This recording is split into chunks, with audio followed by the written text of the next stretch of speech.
this is the Jay's Astra HVXR. He brought it to us about a month ago. He purchased a turbo kit, not really knowing what was involved with fitting it, so he come to us, we run through that you need to do so many more modifications than literally just bolt a turbo on. So on this kit he has purchased a Enhanced Performance 6758 turbocharger. This is the internal wastegate model, or IWG. So it's the Borg EFR 6758. So this one's capable of seeing up to sort of 480 on an open scroll, but this has been twin scroll. You'll gain more low end, but obviously sacrifice a little bit of top end on there. So the customer's target was 450. We did explain to him that this was probably not going to happen on this build. We sold him a little bit of a safer line of around 400 to 420 on there. It's actually made 440, so we'd always rather undersell it than oversell it. So in terms of the hardware is installed on this, so the Enhanced Performance turbo kit is here. You've got their 9mm intake with a vibrant filter. It has no return system for the breather, so we've installed a engine breather, which is from Enhanced Performance also. The customer supplied a EDS rep inlet manifold, because unfortunately at the minute we can't get inlet manifolds anymore, so we've fitted this. They're not the best. Like, they paint all the mating surfaces, so we have to like clean all the surfaces up and just ensure there's no leaks and everything else. Got a Nortech Tophat, this item here. Airtec Intercooler. Customer supplied another one, but we said we wouldn't fit it because we didn't believe it would have low enough charge temperatures on there. 40 header tank, 3-inch downpipe. In fact, it's got a complete 3-inch system on it, which I'll show you in a second. So to cope with this power, I've had to upgrade the gearbox.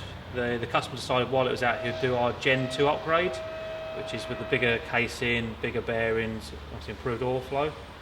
Clutch wise, he's gone for the Stage 3 kit we offer, which is a solid mass flywheel, helix, clutch cover and plate on there. And to get the power down, he's gone for a 3J VTP, which is a geared diff, so no noise from that one, fit and forget diff on there. So we'll lift the car up and show you the rest. Airtec engine mounts. So we got the 3 engine mounts. So you got this one here, you got the rear one, and you got the one underneath the air filter. We have the 3-inch downpipe with the 3-inch full system on there. One of the other good things about this kit, it retains the aircon, so you still retain the air conditioning pump, which is up here on there. So full 3-inch decat system. All the way to the tip there.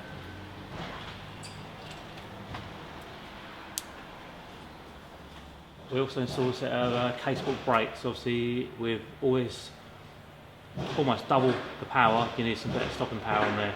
So the customer opted for a 356mm kit, and we fitted some Hell 666 pads in this one, I believe, from memory on there. So that'll definitely help them get this thing to a stop at that kind of power level, which is a must-have.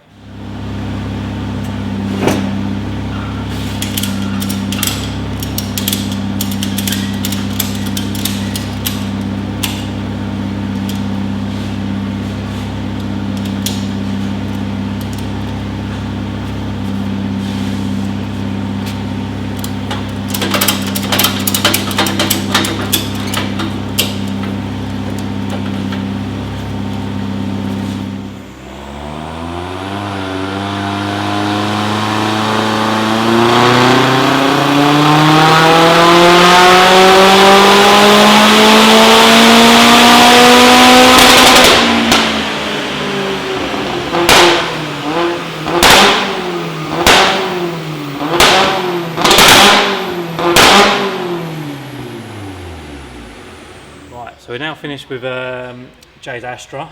We have a final end result we're going to provide the customer is 415 horsepower. We did actually make 440 at one point on this one, as you can see the difference in the graph. What we've done, we've pulled out a little bit of ignition time in the top end because it was detecting some knock. Additionally, when we was on the dyno last, for the last version, we was running low on fuel. When these Astras, especially these kind of level ones with the uprated fuel pumps, get to about a quarter tank near the red light, they have a problem with supplying amount of fuel required at high revs. Actually, you can see in this graph, so the fueling request has not changed. As you can see, this is probably part of the reason why I made a little bit more power, because I started to run leaner. This is when the fuel pump was running out of a sort of puff. This is why on track and on big power cars a swap pot is a good idea, but we always advise people to keep above a quarter of a tank for that reason. You know, the car was to keep on running, but every run we was doing, the lean spot was coming earlier and earlier, and eventually that can cause some damage. So with the same fueling request, you can see when I run a flat 11.8 all the way to the limiter there. Like I said, we did pull some timing out as well to make sure it's left on the safe side. So the last result is here, and it's probably worth noting 3000 RPM, full torque available from 3000 RPM. So on these roads, these behave like a standard turbo. Flat torque running 370, 380 foot-pounds from 3000 to 5500, and now you just turn the top ends of this. The torque band makes them drive so nice. You can still accelerate in sixth gear as you would do with a stock turbo. You don't have to drop it 2 gears, wait sort of 4000 RPM to get load. Although yes, some turbos make a little bit more power at the top end, these twin scrolls really show for drivability reasons. And I'll just pull up the map switching. So using the cruise control stalk, we can actually change the maps which the ECU is set on. So default is map 1. So every time you turn the ignition off, it'll go to map 1, and this produces 300 pound-foot, 300 horsepower, so nice balanced power. Next stage up, we're getting 320 foot-pound with 360 horsepower. These are ideal, you know, wet conditions. Maybe it's a bit greasy out, say winter months in England. This is probably the power you could probably actually get down. And when you want to have a bit more of a play, you can just switch into map 3 or map 4, which you're touching 400 horsepower almost on map 3, and then full power on map 4 at 415. If we run it a few more times, go up to like 420, but more importantly, a lovely wide spread of torque across there. So I hope Jay's been happy with his car when he gets it back today.